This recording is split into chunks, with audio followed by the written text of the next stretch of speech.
د تراو سره په اسلام کې څه حیثیت شته دی نه؟ توبه خدایه. یاره مولانا صاحب یو نیم مولا پکې وایي چې 8 رکعاته تراویح کوئ، یو نیم وایي چې 20 رکعاته کوئ، او ته راته وایي چې اسلام کې سره حیثیت شته نه.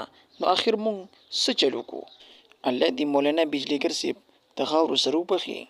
هغه یو څو خبرې کړي دي د تراو په باره کې 20 رکعاته او 8 رکعاته. نو راځئ هغه اورو بیا خبرې کوو. وړې دي اتوې او مطالبه د شلو شوه نو بیړي دې غرقه شوه. وړې دي شل دي مطالبه د اتو شوه 12 درته باقي پاتې شو. یاره بجلیګر مولي صاحب ډېرې ښایسته خبرې کړي دي چې ځان سره 20 رکعاته اوسي، وفات شي او ځان سره 20 رکعاته اوسي تراویح، او هغه یې 8 رکعاته نو 12 رکعاته ته بچ شوي.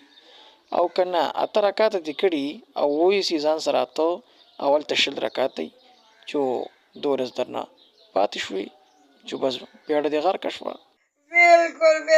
دوستانو زموږ سره دومره علم نشته، خو بس دومره به په لنډو وایم چې 20 رکعاته کوئ په 20 کې به ډېر ثواب وي، پوه شوئ.